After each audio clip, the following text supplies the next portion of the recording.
யாக்கோப்பு எழுதின நிருபத்துக்கு நேராய் திருப்பிக் கொள்ளலாம்.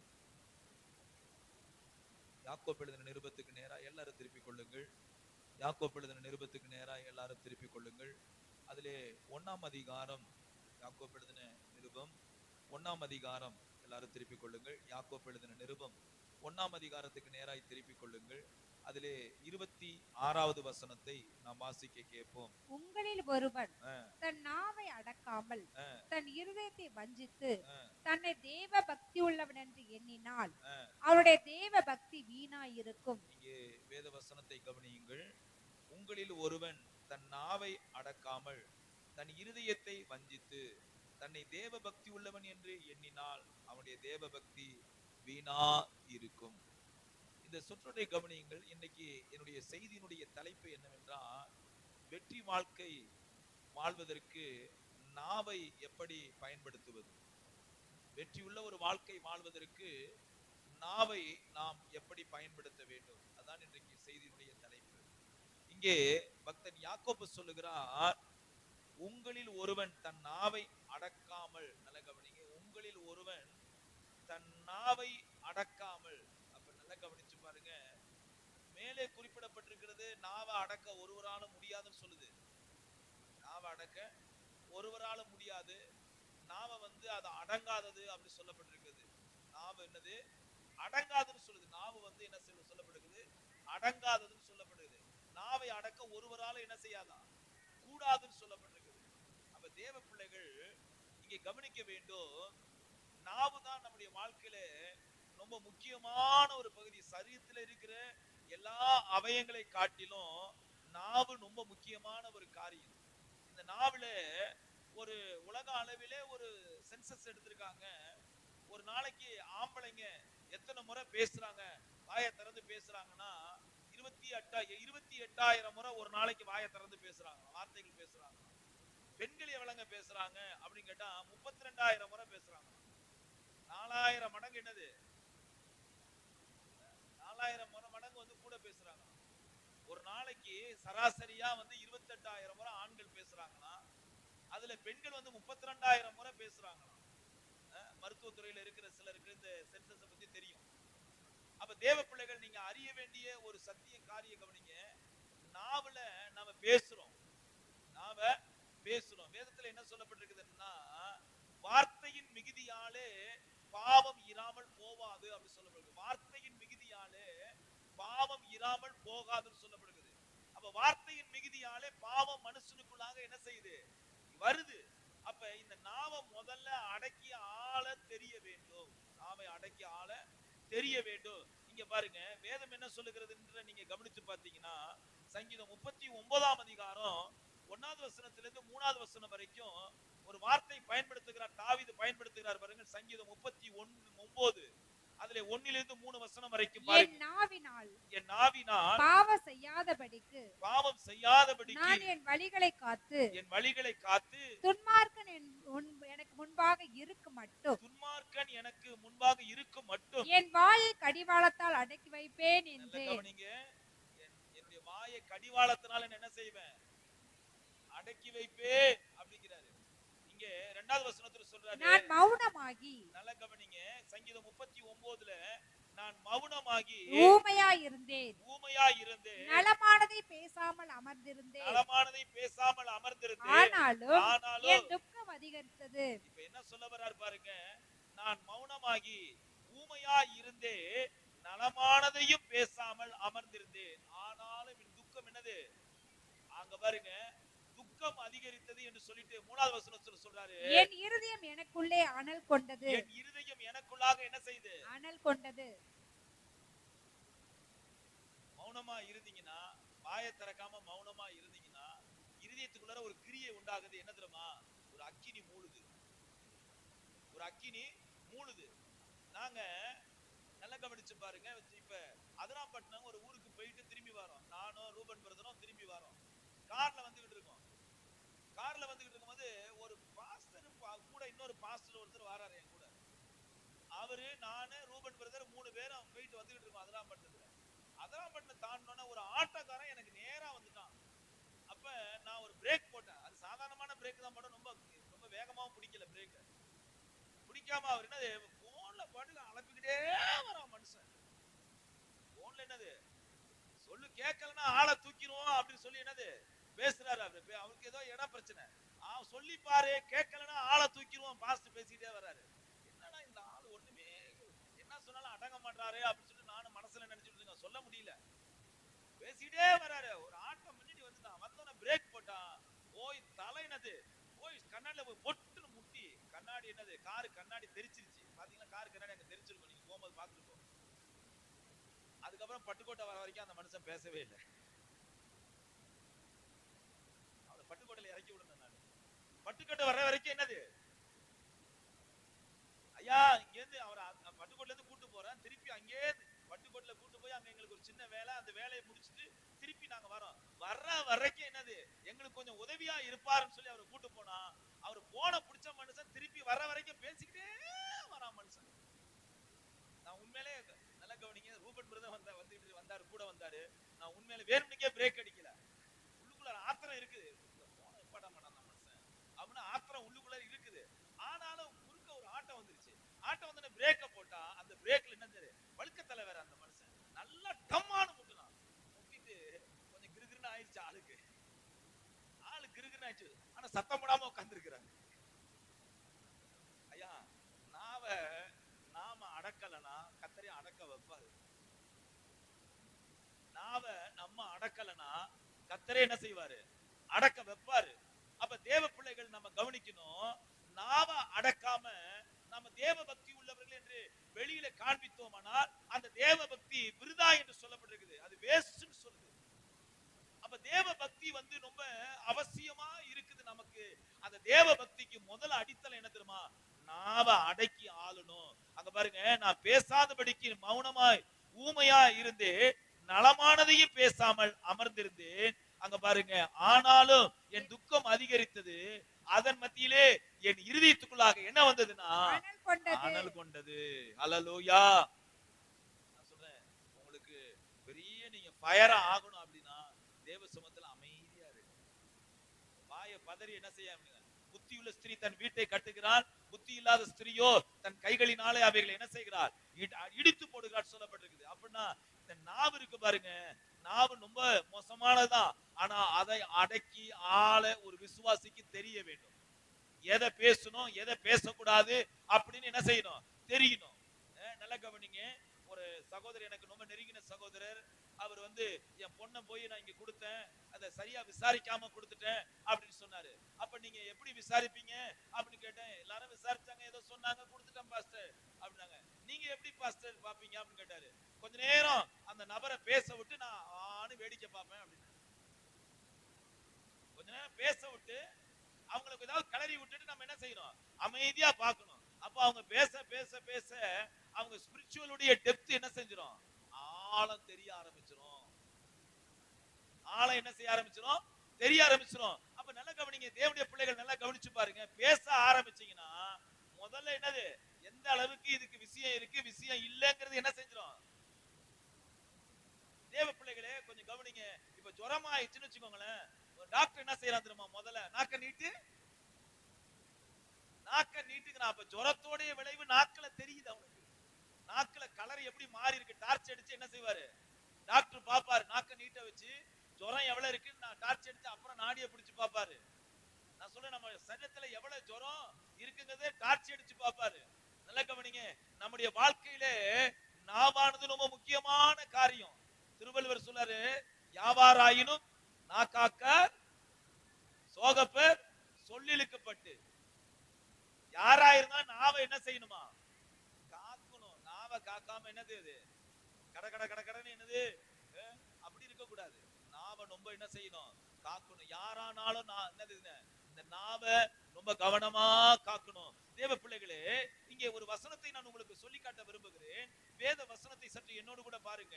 141ஆம் சங்கீதத்திலே 3வது வசனத்திலே ஒரு வார்த்தை சொல்லுகிறார், பயன்படுத்துகிறத பாருங்க. கர்த்தாவே என் வாய்க்கு காவல் வையும். நல்ல கவனிங்க, நம்மளால நாவை காக்க முடியல, வார்த்தை வந்துருது. அப்ப என்ன செய்யணும்னா கர்த்தரை கூப்பிடணும். ஆண்டவரே, என் நாவுக்கு நீங்க என்ன செய்யுங்க? என் வாய்க்கு காவல் வையும். என்னுடைய வாய்க்கு என்ன செய்யுங்க? காவல் வைங்க. நாவுக்கு நீங்க என்ன செய்யுங்க, நல்ல கவனிங்க. சில நேரத்துல நம்மளால பேசாம என்ன செய்ய முடியல, இருக்க முடியல. அப்படிப்பட்ட சூழ்நிலையில நம்முடைய ஜென்ம சுபாவம் என்ன செய்யுது, வாயை திறந்து பேச வைக்குது, வாயை திறந்து ஏதாவது உளர வைக்குது. அப்ப அந்த மாதிரி நேரத்துல நீங்க என்ன செய்யணும், கர்த்தரை கூப்பிடணும். கர்த்தாவே, என் வாய்க்கு நீங்க என்ன செய்யுங்க, காவல் வைங்கப்பா. வாய்க்கு நீங்க என்ன செய்யணும், காவல் வைங்க. அப்ப வேதம் சொல்லுது, என் நாவு என் வாய் மீறாதபடிக்கு நான் என்ன செஞ்சேன், தீர்மானம் பண்ணினேன்னு சொல்றாரு. அப்ப இந்த வாய்க்கு என்ன செய்யணும், காவல் வைக்கணும். ஒரு ஆமென் சொல்லலாமா? அல்லேலூயா. அதனாலதான் 18ஆம் அதிகாரம் 21வது வசனத்துல நீதிமொழிகள் சொல்லப்படுகிறது, மரணமும் ஜீவனும் நாவின் அதிகாரத்துல என்ன செய்யுது. மரணமும் ஜீவனும் எதுல இருக்குது, நாவின் அதிகாரத்துல இருக்குது. அப்ப இந்த நாவு ரொம்ப என்னது, முக்கியமான ஒரு கவிதை. நீங்க என்னோட கூட பழகுனீங்கன்னா எப்பயுமே நான் என்ன செய்ய மாட்டேன், அவிவிசுவாசமான வார்த்தைகளை புழங்கவே மாட்டேன், அவிவிசுவாசமான வார்த்தைகளை பேச மாட்டேன். நீங்க நல்லா என்னோட டீப்பா வருங்க, எல்லாமே பாசிட்டிவா தான் பேசிக்கிட்டே இருப்பாங்க. யாராவது அப்படி பேசினாலும் அவங்களை திடீர்னு என்ன செய்வேன், அப்பால போ சாத்தானே. நேரத்துல கார்ல வரும்போது சில அவிவிசுவாச வார்த்தைகளை பேசுவாங்க. அப்படி பேசும்போது அந்த நபர் யாரா இருந்தாலும் உடனே என்ன செய்யுது, அவங்களை கடிந்து கொள்ளுகிறது.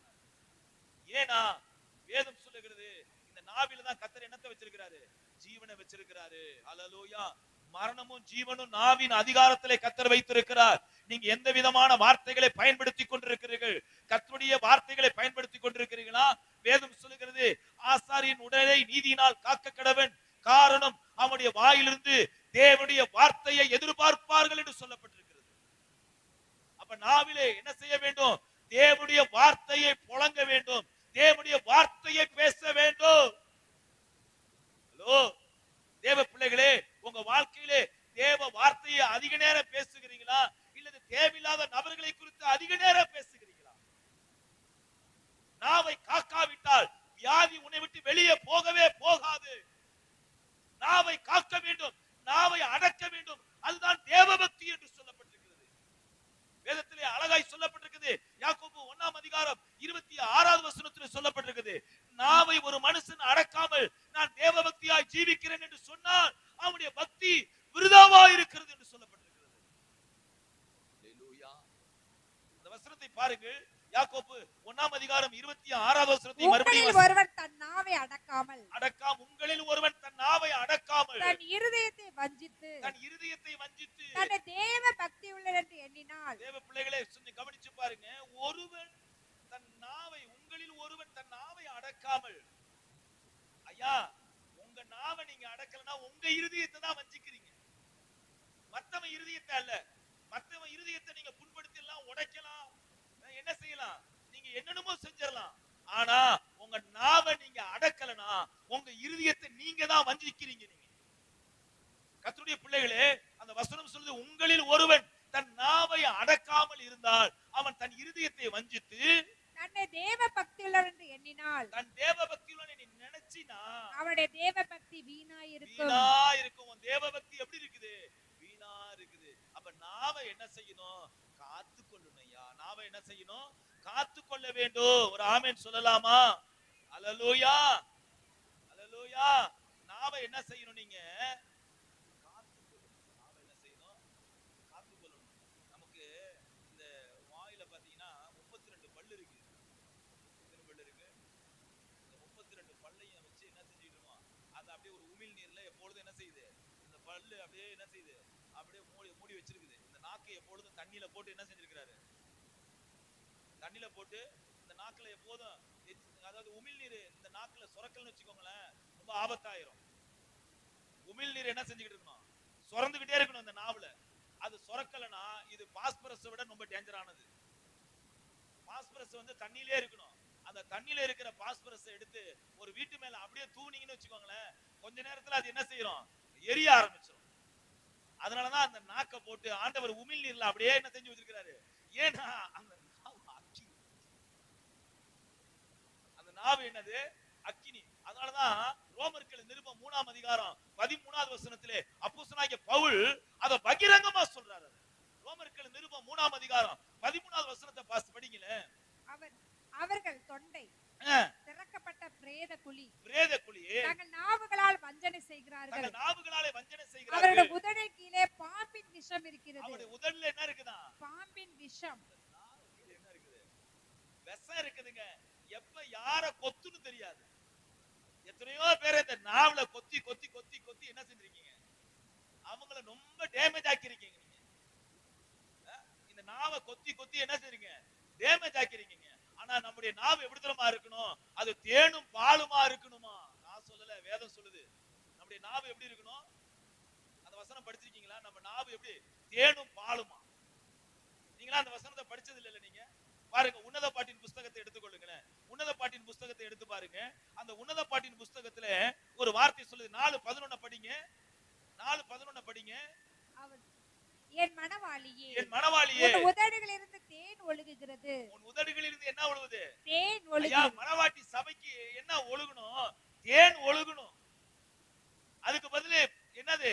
பாம்பின் விஷம் காணப்படக்கூடாது. ஹலோ, நம்ம உதடுல என்ன ஒழுகணும்? தேனும் பாலும் என்ன செய்யணும்? நல்ல கவனிங்க. முதலாம் அந்த 4:1 வசனத்தை வாசிங்களேன். நீ ரூபவதி, நீ ரூபவதி, என் பிரியமே, என் பிரியமே, நீ ரூபவதி. நல்ல கவனிங்க. இப்ப மணவாட்டியை வர்ணிக்கிறார். நீ ரூபவதி, நீ ரூபவதி.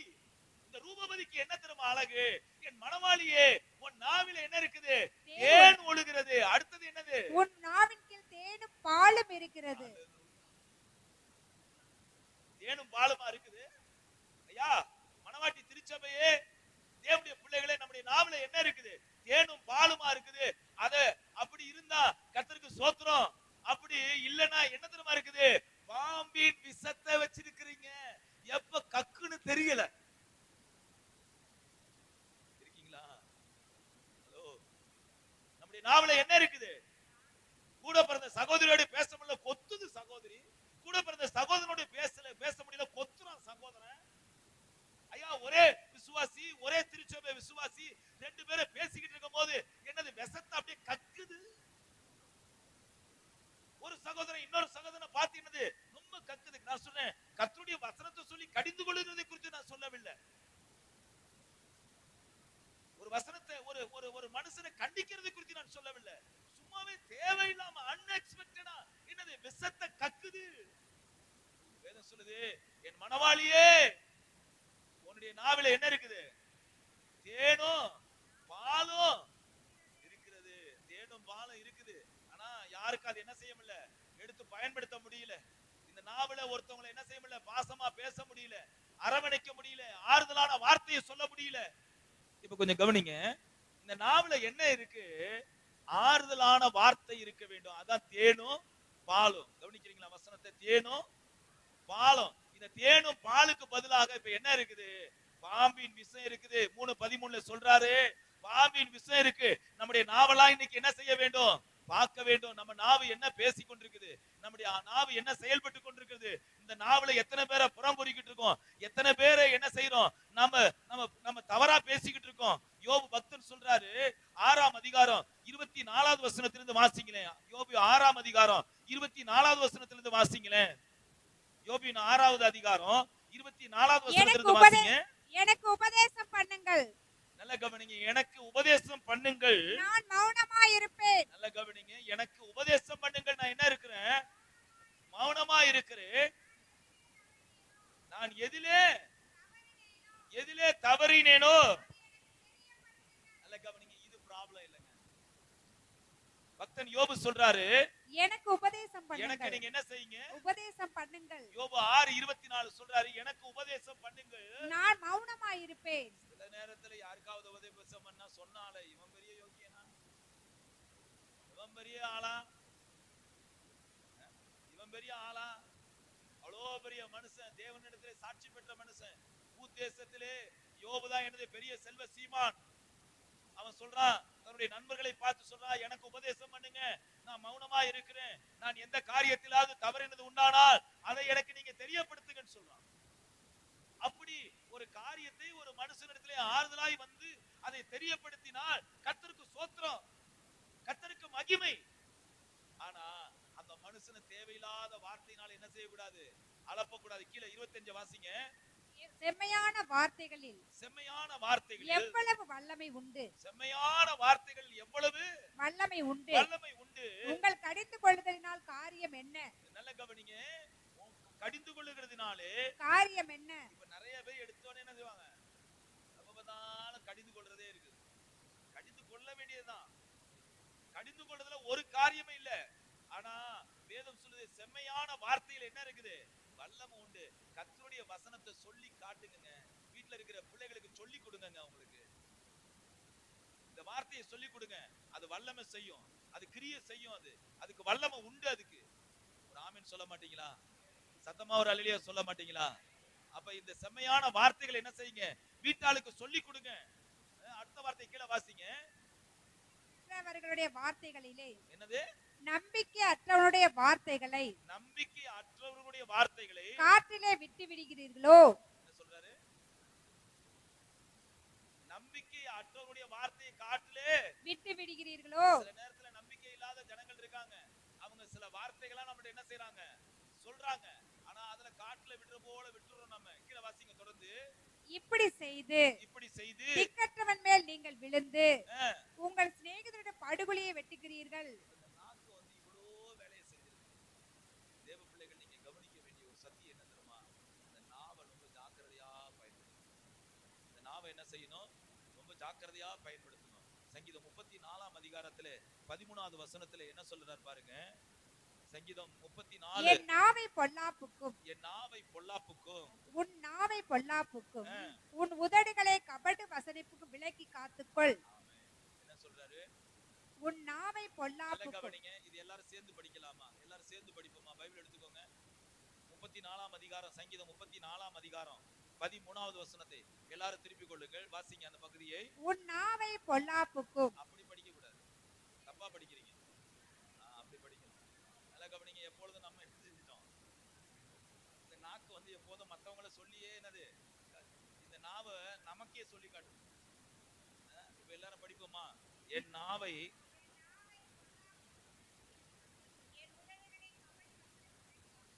எல்லாம் படிச்ச மாதிரி தெரியல. எல்லாம் ஏன் மூஞ்சல பாக்குறீங்க? மறுபடியும் வாசிங்க அந்த பகுதியை. என் நாவை பொல்லாப்புக்கும் என் உதடுகளை கபட்டு வசனிப்புக்கும் விலக்கி காத்துக் கொள்வேன். இததான் பேதுரு கையில எடுக்கிறாரு. 1 பேதுருவின் புத்தகத்துல 3ஆம் அதிகாரம் அங்க 10வது வசனத்தை நீங்க படிச்சு பாத்தீங்கன்னா அங்க பேதுரு வந்து அதை கையில எடுக்கிறாரு. வாசிங்க மறுபடியும் அந்த வசனத்தை படிங்க. ஜீவனை விரும்பி நல்ல நாட்களை காண வேண்டும் என்றிருக்கிறவன் பொல்லாப்புக்கு தன் நாவையும். நல்லா கவனிங்க, ரொம்ப அழகா சொல்றாரு பேதுரு. கல்லாதவர் தான். அந்த வசனத்தை மறுபடியும் வாசிங்க சிஸ்டர். ஜீவனை விரும்பி, நல்லா கவனிங்க, ஜீவனை விரும்பி நல்ல நாட்களை காண வேண்டும் என்று இருக்கிறவன். ஆசை இருக்குல்ல, நல்ல நாட்களை காணணும்னு ஆசை இருக்குல்ல. அப்ப உங்க நாவை என்ன செய்யணும்? பொல்லாப்புக்கு தன் நாவையும் கபடத்துக்கு தன் உதடுகளை விலக்கி காத்து. சிஸ்டர், எனக்கு நல்ல வாழ்க்கை அமையணும்னு சொல்றீங்க, நல்ல எதிர்காலம் எனக்கு இருக்குங்கிறீங்க. ஆனா இந்த நாக்கை என்ன செய்யல? கண்ட்ரோல் பண்ணிருக்கீங்களா? இந்த நாவை என்ன செய்யணும்? கண்ட்ரோல் பண்ணணும். 1 பேதுருவின் புத்தகம் 3ஆம் அதிகாரம் 10வது வசனத்துல அழகா சொல்லுது. ஜீவனையும் நல்ல நாட்களையும் விரும்பி இருக்கிறவங்க. நல்லா கவனிங்க. உன் வாழ்க்கை எப்படிதான் நாசமா போகணும் அப்படி சொல்லி விரும்பினா நீங்க எப்படி வேணாலும் பேசலாம். என் வாழ்க்கை எப்படி கிடந்தா என்ன அப்படின்னு நினைக்கிறவங்க நீங்க எப்படி வேணாலும் பேசலாம். ஆனா உங்க வாழ்க்கை வந்து நல்ல நிலைமையில இருக்கணும் அப்படின்னா உங்க நாவை பொல்லாப்புக்கு விளக்கணும், தீமைக்கு விளக்கணும், கபடத்துக்கு விளக்கணும், விஷத்துக்கு விளக்கணும். உங்க நாவை என்ன செய்யணும்? நீங்க கட்டி ஆளணும். நீங்க ஒரு ஆமென் சொல்லலாமா? சத்தமா ஒரு அல்லேலூயா சொல்லலாமா? அப்ப இந்த நாவை என்ன செய்யணும்? நம்ம ஆளுகை செய்ய வேண்டும். நம்முடைய நாவை என்ன செய்யணும்? ஆளுகை செய்ய வேண்டும். ஒரு ஆமென் சொல்லலாமா? சத்தமாய் ஒரு அல்லேலூயா சொல்லலாமா? அப்ப இந்த நாவை நாம என்ன செய்யணும்? ஆள வேண்டும். ஒரு ஆமென் சொல்லுவோம். அப்ப இந்த நாவை அடங்க மாட்டேங்குது, பேச வேணாம்னு தான் நினைக்கிறேன். மறுபடியும் நான் என்ன செய்யறேன்? அடிக்கடி சொல்வது உண்டு. இந்த நாவை பத்தி பேசும்போது ஒரு சகோதரி எனக்கு அடிக்கடி ஞாபகம் வரும். அது எங்க போனாலும் அதை சொல்லுவேன் நான். ஒரு சகோதரி, அவங்க ரட்சிக்கப்பட்ட சகோதரி தான், ஞானஸ்நானம் எடுத்த சகோதரி தான். ஆனா அவங்க குடும்பத்தார் யாரையும் அவங்க ரட்சிப்புகளை நடத்தல. அவங்க உறவினர்களை யாரையுமே அவங்க ரட்சிப்புகளை நடத்த முடியல. அதுக்கு காரணம் அவங்க நாவு தான். அவங்க உறவினரை பேசும்போது அவங்களுடைய அக்கா பொண்ணை பேசும்போது அவங்க அக்கா பொண்ணுக்கு இவங்க நிறைய நன்மை செஞ்சிருக்காங்க, நிறைய உதவி செஞ்சிருக்காங்க. உதவினா கொஞ்ச நெஞ்ச உதவி இல்ல, நிறைய உதவி செஞ்சிருக்காங்க. அப்ப இவங்க ஹாஸ்பிட்டல்ல பலவீனமா படுத்திருக்காங்க. அப்ப நாங்க போய் அவங்களை விசாரிச்சு திருப்பி அவங்களை கூட்டு வந்து வீட்டுல விட்டாச்சு. அப்ப ஒரு நாள் வந்து இப்ப எப்படிக்கா இருக்கிறீங்க, யாரும் வந்து உங்களை பார்க்க வந்தாங்களான்னு பாஸ்ட் கேட்டுட்டேன். கேட்டது இல்லாம அடுத்தது இன்னொரு கேள்வி கேட்டேன், அக்கா உங்க அக்கா பொண்ணு ஒண்ணு உங்களை வந்து பார்க்க வந்துச்சா அப்படின்னு கேட்டுட்டேன். நானும் வாயை அடக்காம என்ன செஞ்சேன், கேட்டுட்டேன். நானும் வாய் என்னது இந்த வார்த்தை நானும் கேட்டுக்க கூடாது. அந்த அம்மா ஒண்ணு நினைச்சாங்க, ஒரு கெட்ட வார்த்தையை சொல்லி தடார்னு பேசிட்டாங்க. இந்த கெட்ட வார்த்தை என்னச்சு அப்படியே வந்துருச்சு. வந்த உடனே அவங்களுக்கு கெட்ட வார்த்தை, ஐயோ பாஸ்டிங் பண்ணி கெட்ட வார்த்தை பேசிட்டு போன வார்த்தையை திருப்பி வெளியே வந்துருச்சு. கெட்ட வார்த்தை வந்ததுக்கு அப்புறம் திருப்பி அந்த வார்த்தையை என்ன செய்யறாங்க, உள்ள திணிக்கிறாங்க. அக்கா அது போன வார்த்தை போனதா இருக்கட்டும், இனிமேலுக்காவது நல்ல வார்த்தையை பேசுங்க. மனவாளியே, உன்னுடைய நாவில என்ன தெரியுமா இருக்கு, தேனும் பாலும். மனவாளியே, உன் நாவில என்ன இருக்குது சொல்லுங்களேன். என் நாவில என்ன தெரியுமா இருக்கு, இந்த நாவில என்ன வச்சிருக்கிறாரு ஆண்டவர், தேனும் பாலும் வச்சிருக்கிறாரு. இத யாருமே எடுத்து என்ன செய்ய முடியல, பயன்படுத்த முடியல. கிட்டையே நம்மகிட்ட வந்து செய்ய முடியல, பேச முடியல. ஐயா தேனும் பாலும் வச்சிருக்கிற மனவாட்டி திருச்சபை இது யாருக்குமே என்ன செய்ய முடியல, பயன்படாம விஷத்தை கக்கிக்கிட்டே இருக்குது. விஷத்தை என்ன செஞ்சுக்கிட்டு இருக்கு, கக்கிட்டு இருக்கு. இது உலகத்தான் கூட என்ன செய்யறான், ஆறுதலான வார்த்தையை நமக்கு சொல்லிடலாம். ஆனா விசுவாசிகள் என்ன செய்ய மாட்டேங்குது. விசுவாசிகள் வாழ்க்கையில் என்ன இல்ல, அப்படி இல்ல, அப்படியே கக்குது விஷத்தை. உனக்கு விரோதமா தான் செயல்பட்டு இருக்காங்க, யாரு இல்லைன்னு சொன்னா. உனக்கு விரோதமா இது நாள் வரைக்கும் செயல்பட்டு இருக்காங்க, யாரு இல்லைன்னு சொன்னா. ஆனா அவங்கள்ட்ட நீங்க விஷத்தை கக்க வேணாம். அதுக்கு பதிலு நீங்க என்ன தெரியுமா செய்யுங்க, மனவாட்டி திருச்சபையை குறித்து, மனவாளியே உன் நாவில என்ன தெரியுமா இருக்குது, தேனும் பாலும் இருக்குது, அதை பயன்படுத்தி பாருங்களேன். நான் சொல்லுகிறேன், உனக்கு விஷத்தை கக்குனாலாம் வெக்கப்பட்டு போயிடுவான். நீ நன்மை செய்தவர்களுக்கு நீ நன்மை செய்கிறதுனால மேன்மை இல்ல, உனக்கு தீமை செய்யறவனுக்கு நீ நன்மை செய்யறது போதுதான் மேன்மை இருக்குது. தீமை செய்யறவனுக்கு நன்மை செஞ்சவனுக்கு நன்மை செய்யறது பெரிய காரியம் இல்ல, ஆனா தீமை செய்யறவனுக்கு நன்மை செய்யறதா மேன்மை நமக்கு. ஆனா இதை நம்மளால வசனத்தின் ரீதியா என்ன செய்ய முடியல, ஏத்துக்க முடியல. ஏன்னா இந்த ஜென்ம சுபாவம் நம்மளை விட்டு கொடுப்பது கிடையாது. ஏன்னா என்ன பேசிட்டான், என்ன பேசிட்டான், என்ன பேசிட்டான், அப்ப நான் என்ன செய்யணும், அதை விட கூடுதலான கொம்பரி என்னுடைய விஷத்தை கக்கிதான் ஆகும். அப்ப தேவ பிள்ளைகளே, நாம மனவாட்டி திருச்சபையா இருக்கிறோம். நமக்கு என்ன தெரியுமா இருக்கு, தேனும் பாலும். அல்லேலூயா, தேனும் பாலும் இருக்கு நம்முடைய நாவிலே. ஒரு காரியத்தை இது எப்படி தெரியுமா பயன்படுத்தணும், நமக்கு எல்லாருக்கும் தெரியும். மத்தேயு சுவிசேஷம் 10ஆம் அதிகாரம் 20வது வசனத்தில் சொல்லப்பட்டிருக்கிறது. அந்த வார்த்தையை கவனிங்க. ஆவியானவருக்கு இந்த நாவை என்ன செய்யணும், இடம் கொடுக்கணும். ஆவியானவருக்கு இந்த நாவை என்ன செய்யணும், இடம் கொடுக்கணும். மத்தேயு சுவிசேஷம் 10ஆம் அதிகாரம் 20வது வசனத்தை வாசிங்களே. பேசுகிறவர் நீங்கள் அல்ல, பேசுகிறவர் நீங்கள் அல்ல, உங்கள் பிதாவின் ஆவியானவரே உங்களிலிருந்து பேசுகிறவர். அப்ப நல்ல கவனிங்க, பேசுகிறவர் நீங்கள் அல்ல, பிதாவின் ஆவியானவர் உங்களிலிருந்து என்ன செய்கிறாரு. அப்ப இந்த நாவை என்ன செய்யணும், ஆண்டவருடைய பிரசன்னத்துக்கு ஒப்பு கொடுக்கணும், ஆவியானுடைய பிரசன்னத்துக்கு ஒப்பு கொடுக்கணும், ஆவியானவருக்கு ஒப்பு கொடுக்கணும். அப்படி ஒப்பு கொடுக்கும் போது மாத்திரம்தான் இந்த நாவிலிருந்து ஆவியானவர் என்ன செய்வாரு, இடைபடுவார் அவர். அப்ப இந்த நாவை ஆவியானவருக்கு என்ன செய்யணும், இடம் கொடுக்கணும். ஜென்ம சுபாவத்தை தொலைங்க. ஆவியானவர் உங்களை ஆவியானவர் கிரியை சேர்த்துக்கு நீங்க என்ன செய்யணும், இந்த நாவை விட்டு கொடுக்கணும். இந்த நாவை விட்டு கொடுக்காதபடிக்கு நீங்க எந்த காரியத்திலும் செயல்பட முடியாது. ஒரு சகோதரன் போய் ஒரு திருச்சபையில ரட்சிக்கப்பட்ட சகோதரன், அப்ப அவரு தன்னுடைய குமாரன்ட்ட போய் சிகரெட் வாங்க கொடுத்திருக்கிறாரு. கொடுத்தனா அவரு சிகரெட்டை வாங்கிட்டு வரும் போது ஒரு விசுவாசி பார்த்துட்டாரு. பார்த்த உடனே என்னடா தம்பி கையில சிகரெட் அங்கிள், யாருக்குடா, எங்க அப்பா. என்னடா உங்க அப்பா சிகரெட் அடிப்பாரா, ரட்சிக்கப்பட்டவர்ல. உடனே அவரு சிகரெட் அப்படியே பொறுக்க ஊதிக்கிட்டு இருக்கிறாரு. அவர்கிட்ட போய் இவரு வந்து கேட்டிருக்கிறாரு, என்னங்க சிகரெட் குடிக்கிறீங்கன்னு. ஏங்க இதெல்லாம் இழுத்து ஊதுறதாங்க, இழுத்து ஊதுறதுலாம் இதுல எந்த பாவம் என்ன செஞ்சிருந்த வரது இல்ல, ஆனா உள்ளுக்குள்ளே இருந்து ராவல சொல்றீங்க பாருங்க, அதுதான் பாவம் அப்படின்னா. நான் சொல்றேன், அவரு காரியத்தை நியாயப்படுத்துறதுக்கு அப்படி சொல்லிட்டாரு, நியாயப்படுத்துறதுக்கு அவர் என்ன செய்யாரு, அப்படி சொல்லிட்டாரு. ஆனா இந்த நாவல என்ன தெரியுமா இருக்குது, தேனும் பாலும் என்ன செய்யுது. இந்த நாவல என்ன இருக்குது,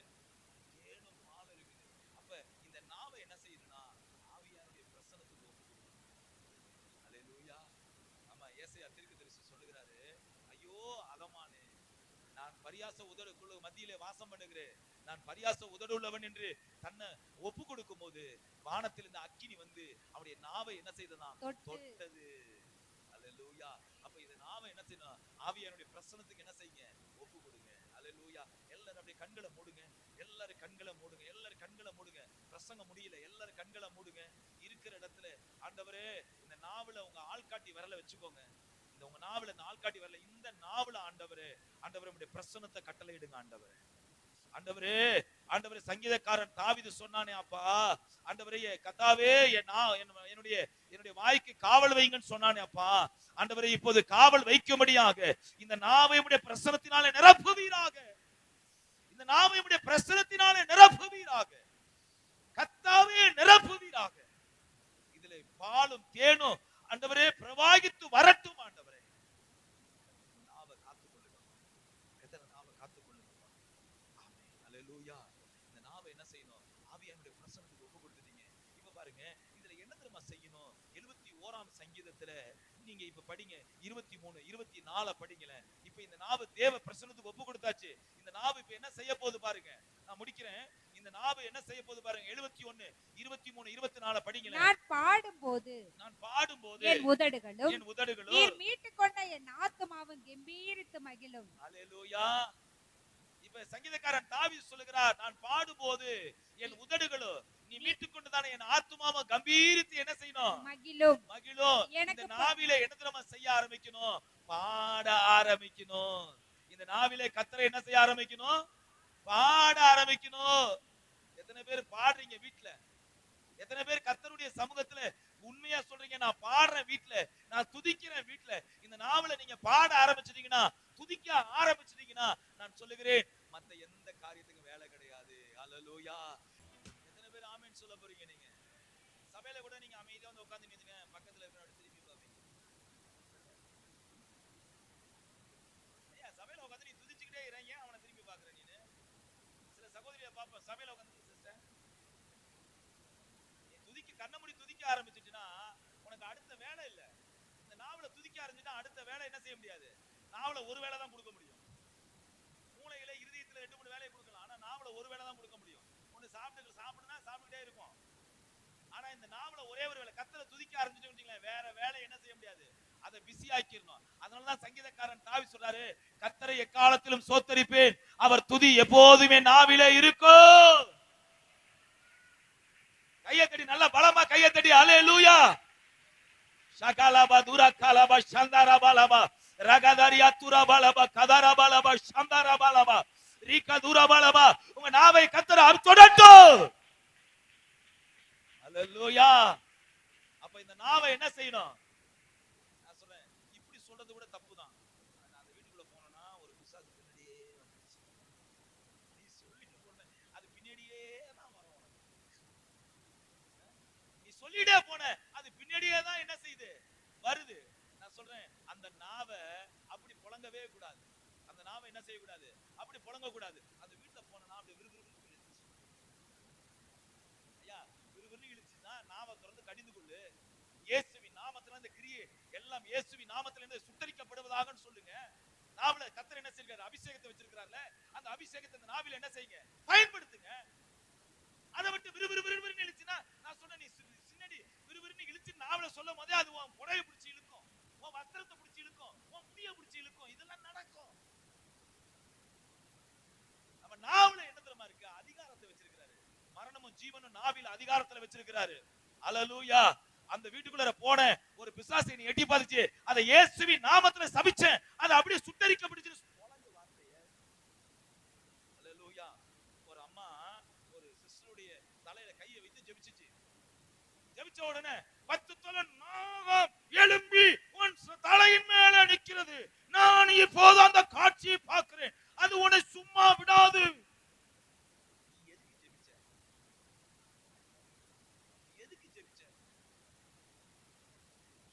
எதுக்கு தலையில கைய வச்ச நீ? இத சொல்றதுக்கு தலையில கைய வச்ச நீ? ஐயா அந்த நாகம் எழும்பி இருக்குதா உனக்கு தெரியுதா? கண்ணுக்கு தெரியுதா? சபி. அதை மேன்மைப்படுத்திட்டு இருக்கிறதுக்கா வந்து கர்த்தர் உன்னை வச்சிருக்கிறாரு. அதை சபிக்கிறதுக்கு தான் அந்த நாவில என்ன வச்சிருக்கிறாரு? ஜீவனை வைத்திருக்கிறாரு, அபிஷேகத்தை வைத்திருக்கிறாரு, ஆசீர்வாதத்தை வைத்திருக்கிறாரு, வல்லமையை வைத்திருக்கிறார் அவர். எத்தனை பேர் கையை தட்டி ஆமென். அல்லேலூயா. கர்த்தர் அதுக்கு தான் வச்சிருக்கிறாரு நம்மள. நாவில என்ன வச்சிருக்கிறாரு? அதிகாரத்தை வச்சிருக்கிறாரு. மறக்காதீங்க சகோதரனே, மறக்காதீங்க சகோதரியே. எப்ப பார்த்தாலும் அடுத்தவங்களை குறித்து பேசியே வாழ்க்கை ஒளிஞ்சு போகுது. உன் வாழ்க்கையில இதுதான் உன்னுடைய பலவீனம். இந்த பலவீனத்தை எப்ப நீ தூக்கி எறியறியோ அப்ப கர்த்தருடைய ஜீவனை என்ன செய்வ? நீ ருசி பார்க்க முடியும். வேதம் சொல்லுது. அடுத்தது 24 படிங்க. 71 பொல்லாப்பை தேடுகிறவர்கள், நல்ல கவனிங்க, பொல்லாப்பை தேடுகிறவர்கள் வெட்கி லட்சையடைந்தபடியால் நாள்தோறும் என் நாவு உமது நீதியை கொண்டாடும். என்ன செய்யுமா? நீதியை கொண்டாடும். அவ பாருங்க, உனக்கு விரோதமா நிறைய பேர் செயல்படுறாங்க. ஆனா நீ பாடிக்கிட்டே இருக்கணும், நீ துதிச்சுக்கிட்டே இருக்கணும், நீ ஆராய்ச்சிக்கிட்டு இருக்கணும். உன்னை பத்தி பேசுறாங்களா, நீ திருப்பி திருப்பி பதிலுக்கு பதில் பேசி பேசி பேசி உன் அபிஷேகத்தை தனிச்சிடாத. அபிஷேகத்தை என்ன செஞ்சிடாத? தனிச்சிடாத. அப்ப கர்த்தர் உனக்கு நீ பாடி துதிக்கும் போது உனக்கு நீதியை சரி கட்டுவார். அப்பொழுது அந்த நீதியை நீ என்ன செய்யலாம்? பாடி கொண்டாட முடியும். அற்புதமா சங்கீதக்காரன் தாவீது சொல்றாரு பாருங்க. 71:24 அழகா சொல்றாரு பாருங்க, வாசிங்க. எனக்கு பொல்லாப்பு தேடுகிறவர்கள், எனக்கு பொல்லாப்பை தேடுகிறவர்கள் வெட்கி லட்சையடைந்தபடியால், நல்ல கவனிங்க, வெட்கி லட்சையடைந்தபடியால் நாள்தோறும் என் நாவு உமது நீதியை கொண்டாடும். அவனை பத்தியே பேசாது, கர்த்தருடைய நீதி என்ன செய்யுது? கொண்டாடும். எத்தனை பேர் ஆமென் சொல்ல போறீங்க? உங்களுக்கு விரோதமாய் உருவாக்கப்படுகிற எந்த ஆயுதமும் வாய்க்காதே போகும் என்று சொல்லி இருக்குது. அப்படி வாய்க்காம போகணும்னா நீங்க எப்போது கர்த்தருடைய நீதியை என்ன செய்ய வேண்டும்? உங்களுடைய நாவிலே கொண்டாட வேண்டும். வாயை திறந்து துதிங்கன்னு சொன்னா துதிக்க மாட்டீங்க, அடுத்தவங்களை குறை சொல்ல சொன்னா நல்லா சொல்றீங்க. நாவு என்ன செய்யணும்? கர்த்தரை துதிக்கணும். அதுக்கு பதிலு நீங்க அவங்க எனக்கு இதை செஞ்சுட்டாங்க, அவன் எனக்கு செய்வன செஞ்சுட்டான், அவன் செய்யவா செய்வான். உலகம் என்ன செய்யுது? பொல்லாங்கனுக்குள்ளார இருக்குது. உலகம் என்ன செய்யுது? அவன் செய்வனதான் செய்வான், உனக்கு அவன் செய்வனதான் வைப்பான். ஆனா நீ என்ன செய்யணும்? உன்னுடைய வேலை கர்த்தருடைய நீதியை உயர்த்தி பாடணும், துதிக்கணும், ஆராதிக்கணும். அவன் வச்சுட்டானே, அவன் வச்சுட்டு போறான். ஒரு தடவை இல்ல 100 தடவை வேணாலும் வைக்கட்டும், 1000 தடவை வேணாலும் வைக்கட்டும். ஆனா அவன் வெக்கி அவன் என்ன செய்வான்? இலச்சை அடைவான். ஆனா நீ எதிரமா செய்வ? கம்பீரமா கர்த்தரை துதிப்ப. அல்லேலூயா. கம்பீரமா கர்த்தரை என்ன செய்வ? துதிப்ப. 119ஆம் சங்கீதத்தை படிச்சு பாத்தீங்கன்னா 172வது வசனம் நான் முடிக்கிறேன் பாருங்க. 119ஆம் சங்கீதம் 172வது வசனத்தை படிங்களேன். உமது கற்பனைகள் எல்லாம் நீதி உள்ளவைகள், உம்முடைய கற்பனைகள் எல்லாம் நீதி உள்ளவைகள். ஆதலால் என் நாவு உம்முடைய வசனத்தை விவரித்து சொல்லும். நாவு என்ன செய்யும்? வசனத்தை விவரித்து சொல்லும். சிஸ்டர், என் வீட்டுக்கு வந்தாங்களா சிஸ்டர், உங்களை பத்தி அப்படி சொன்னாங்க சிஸ்டர். சிஸ்டர், அவங்க நம்பாதீங்க சிஸ்டர், அவங்க உங்களுக்கு ரொம்ப நல்லா தான் பேசுறாங்க. ஆனா உங்களுக்கு விரோதமா அவங்க என்ன செய்யறாங்க? வேற மாதிரி வந்து என்ன சொல்றாங்க சிஸ்டர். நீங்க அவங்கள்ட்ட கொஞ்சம் என்ன செய்யுங்க? கவனமா இருங்க. ரொம்ப விவரித்து சொல்லுவோம், ரொம்ப விவரித்து சொல்லுவோம் நம்ம. ஐயா, விவரித்து எதை தரமா சொல்ல சொல்லுது? கர்த்தருடைய வசனத்தை விவரித்து சொல்ல சொல்லுது. 172 படிங்க. அத உமது கற்பனைகள் எல்லாம் நீதி உள்ளவைகள், உம்முடைய கற்பனைகள் எல்லாம் நீதி உள்ளவைகள். ஆதலால் என் நாவு உமது வசனத்தை விவரித்து சொல்லும். இந்த வார்த்தை எல்லாம் நீதி உள்ளதுங்க. இத யார்கிட்ட வேணாலும் எப்ப வேணாலும் எந்த நேரத்துல வேணாலும் இத நீங்க சொன்னீங்கன்னா தவறே கிடையாது. உங்க மேல எந்த பழி என்ன செய்யாது? சுமராது. அல்லேலூயா, அல்லேலூயா, அல்லேலூயா. ஒரு ஊழியக்காரரு ஏதோ ஒரு விக்கிரகத்தை பத்தி தவறா பேசிட்டாராம். அவரு அதை ஆன்லைன்ல விட்டுட்டாரு. உடனே அதுக்கு கண்டனம் தெரிவிக்கும் போது உடனே இவர் என்ன செய்யறாரு? மன்னிப்பு கேட்கிறார். நீ ஏன் மன்னிப்பு கேட்கிற? இங்க சொல்லிட்டியா, அதுக்கு என்ன தண்டனை? போய் ஜெயிலுக்குள்ள போ. அங்க போய் இந்த நீதியை பத்தி என்ன செய்ய? பேசு. அதுக்கு தானே அழைக்கப்பட்டிருக்கோம். ஐயா, சபையில மட்டுமா சுவிசேஷம் சொல்லிக்கிட்டே இருப்போம்? சபையில மட்டுமா கர்த்தருடைய வார்த்தையை சொல்லுவோம்? எல்லா இடத்துலயும் இந்த வார்த்தையை என்ன செய்ய முடியும்? பயன்படுத்த முடியும். எத்தனை பேர் ஆமென் சொல்ல போறீங்க? 172 அழகா சொல்லுது வசனம். 119 172 சொல்லுது, உமது கற்பனைகள் எல்லாம் நீதி உள்ளவைகள். உம்முடைய கற்பனைகள் எல்லாம் என்னது? நீதி உள்ளவைகள். நீதி உள்ளவைகள். ஆதலால் என் நாவு உம்முடைய வசனத்தை விவரித்து சொல்லும். என்னுடைய நாவு என்ன தெரியுமா தெரியுமா செய்யுது? அதை விவரித்து காண்பிக்குது, விவரித்து சொல்லுது. அல்லேலூயா. எதை விவரிக்கிறீங்க நீங்க? உங்களுக்கு நடந்த சோக கதையா, உங்களுக்கு நடந்த துக்கமான கதையா, உங்களுக்கு நடந்த தோல்வியா? அதை நீங்க விவரிக்க வேணாம். எதை தெரியுமா விவரிங்க? நீதி உள்ள இந்த வசனத்தை விவரிங்க. வீட்டுல எல்லாம் எதை விவரிக்கணும்? நீங்க தேவையில்லாத வார்த்தைக்கு இடம் கொடுக்காதீங்க, தேவையில்லாத பேச்ச பேசாதீங்க. இந்த வார்த்தை என்ன செய்யுங்க? விவரித்து காண்பீங்க. அல்லேலூயா. வேத வசனம் அழகா சொல்லுகிறது. யாக்கோபு எழுதின நிருபத்திலே 1ஆம் அதிகாரம் 26வது வசனம் சொல்லுகிறது, உங்களில் ஒருவன் தன் நாவை அடக்காமல், உங்களில் ஒருவன் தன் நாவை அடக்காமல் தன்னை இருதயத்தை வஞ்சித்து தன்னை தேவ பக்தி உள்ளவன் என்று எண்ணினால் அவருடைய தேவ பக்தி வீணாயிருக்கும். தேவையில்லாத வார்த்தையை பேசினா நம்முடைய தேவ பக்தி எப்படி இருக்குது? வீணா இருக்குது. அதுக்கு பதிலா இந்த நீதி உள்ள வசனத்தை என்ன செய்யுங்க? விவரித்து காண்பீங்க. சரி, வசனத்தை விவரிக்கல, பாட ஆரம்பிங்க. பாடல, துதிக்க ஆரம்பிங்க. இப்ப இந்த நாவில என்ன இருக்காது? புறம் கூறுதல் இருக்காது. அல்லேலூயா, அல்லேலூயா. கார்ல போயிட்டே இருக்கும் ஒரு ஊழியத்துக்கு, ஏதோ ஒரு காரியம் பேசிட்டே வந்தோம். அப்ப நான் தான் பேசினேன். பேசிட்டு வந்தோடனே அப்ப அந்த வார்த்தை வந்து சம்பாஷணை வந்து எனக்கே என்ன செய்யுது? தூக்கமாயிடுச்சு. உடனே பாட ஆரம்பிச்சேன். பாட ஆரம்பிச்ச காருக்குள்ள இருக்கிற மத்த 3 பேர் என்ன செய்யறாங்க? என்னோட கூட சேர்ந்து பாட ஆரம்பிக்கிறாங்க, என்னோட கூட சேர்ந்து துதிக்க ஆரம்பிக்கிறாங்க. பாஸ்டர் ஒரு பழைய பாட்டை பாடுங்க அப்படிங்கிறாங்க. உடனே பழைய பாட்டு பாடணும்னா அவங்களும் சேர்ந்து என்ன செய்யறாங்க? அந்த பாட்டு தெரியல, ஆனாலும் ஆண் என்ன செய்யறாங்க? காருக்குள்ள அவங்களும் பாடிட்டு வராங்க. நான் சொல்றேன், நம்ம தேவையில்லாத வார்த்தையை பேசாத, கர்த்தரை துதிக்க ஆரம்பிச்சோம்னா, கர்த்தரை பாட ஆரம்பிச்சோம்னா, கர்த்தருடைய வார்த்தையை விவரிக்க ஆரம்பிச்சோம்னா, நம்ம வீட்டாலும் அதை அப்படியே என்ன செய்யும்? அல்லேலூயா. அப்படியே என்ன செய்ய ஆரம்பிக்கும்? செயல்பட ஆரம்பிக்கும். அல்லேலூயா. சனியனை ஏன்னா கட்டிட்டு வந்து தொலைஞ்சனா, கட்டிட்டு வந்த நாளிலேந்து என்னது? இந்த அக்க போறா கட்டிட்டு வந்த நாளிலே ஐயா, இந்த வார்த்தையை உன் நாவில புழங்குற வரைக்கும் இந்த அக்கப்போர் ஒழியாது.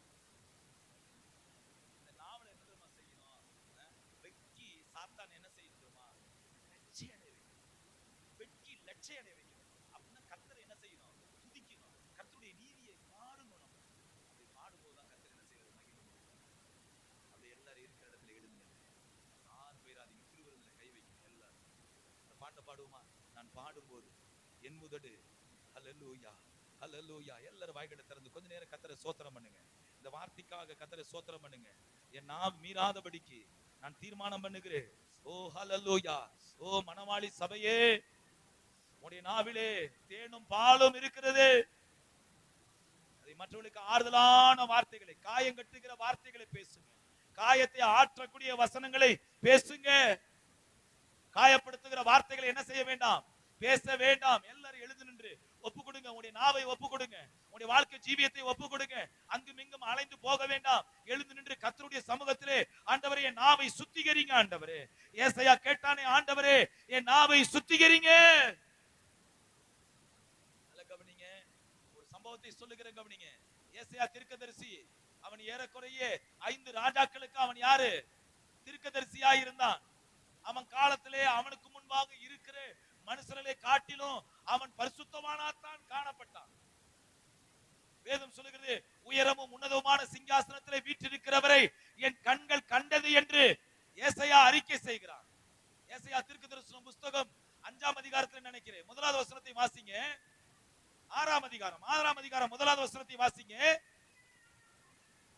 வருஷத்தில் உயரமும் உன்னதமான சிங்காசனத்திலே வீற்றிருக்கிறவர் என் கண்கள் என்ன செய்தது? அப்பொழுது அவன் சொல்லுகிறான், ஐயோ நான் அதமானே. காரணம் என்ன தெரியுமா?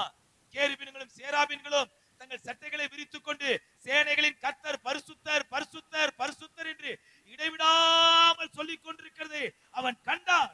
அப்போதான் சொன்னான், நான் பரியாச உதடுள்ளவன், அல்லேலூயா, அசுத்த உதடுள்ளவன். இந்த அசுத்த உதரை என்னை விட்டு என்ன செய்யுங்க? நீக்குங்க. இப்ப கேட்ட உடனே என்ன தெரியுமா வந்துச்சு? வானத்திலிருந்து அக்கினி வந்து அவனுடைய நாவை என்ன செஞ்சிருச்சு? அவன் சுத்திகரிக்கப்பட்டான். எல்லாரும் கைகளை உயர்த்தி எழுந்து நின்று, எல்லாரும் கைகளை உயர்த்தி, இந்த நாவை ஆண்டவரே துதிக்கு நான் பயன்படுத்த போறேன். ஆண்டவரே, இந்த நாவை பாடலுக்கு பயன்படுத்த போறேன். ஆண்டவரே, இந்த இந்த நாவை உடைய நீதியின் வசனத்தை விவரித்து சொல்றதுக்கு நான் பயன்படுத்த போறேன் ஆண்டவரே. இந்த நாவை வேற எதுக்கு நான் பயன்படுத்த போறதில்ல ஆண்டவரே. காரணம் இந்த நாவிலே எனக்கு ஜீவனை வச்சிருக்கிறீங்கப்பா. மற்றவங்களுக்கு எப்படின்னு தெரியல, ஒருவேளை மற்றவங்களுக்கு மரணத்தை வச்சிருக்கலாம், ஆனா என் நாவிலே எனக்கு ஜீவனை வைத்திருக்கிறீங்க. இந்த ஜீவனை கொண்டு நான் உம்மை பாட போகிறேன், உம்மை துதிக்க போகிறேன், உம்முடைய வசனங்களை விவரித்து சொல்ல போகிறேன். அல்லேலூயா, அல்லேலூயா. நல்ல கையை தட்டி ஆமென் சொல்லுவீங்களா? நல்ல கையை தட்டி ஆமென். எத்தனை பேர் துதிக்க பழக போறீங்க? இப்ப துதிக்க பழக போறீங்க. எத்தனை பேர் துதிக்க ஆரம்பிக்க போறீங்க? நல்ல கையை தட்டி வாயை திறந்து, வாயை திறக்கணும் இன்னைக்கு நீங்க. இந்த நாவல வந்து என்ன செய்யுங்க? கர்த்தரை துதிங்க, கர்த்தரை பாடுங்க, கர்த்தருடைய நீதியின் வசனத்தை என்ன விவரித்து சொல்லுங்க. இதுக்காக தான் கர்த்தர் உங்களுக்கு உயிரை கொடுத்து காப்பாத்தி வச்சிருக்கிறார். இதுக்காக தான் கர்த்தர் ஜீவனை கொடுத்திருக்கிறாரு. உங்களுக்கு மறுபடியும் ஒரு பிறவியை கொடுத்திருக்கிறாரு. அந்த பிறவி கர்த்தருடைய அதிசயங்களை விவரிப்பதற்கு. என் மனவாளியே, உன்னுடைய நாவிலே தேனும் பாலும் ஒழுகுகிறதுன்னு சொல்றாரு. அப்படி ஒழுகணும். கர்த்தர் கிருபை செய்வாராக. எல்லாரும் கைகளை வந்து கர்த்தரை ஸ்தோத்திரம் பண்ணுவோம். இப்பொழுது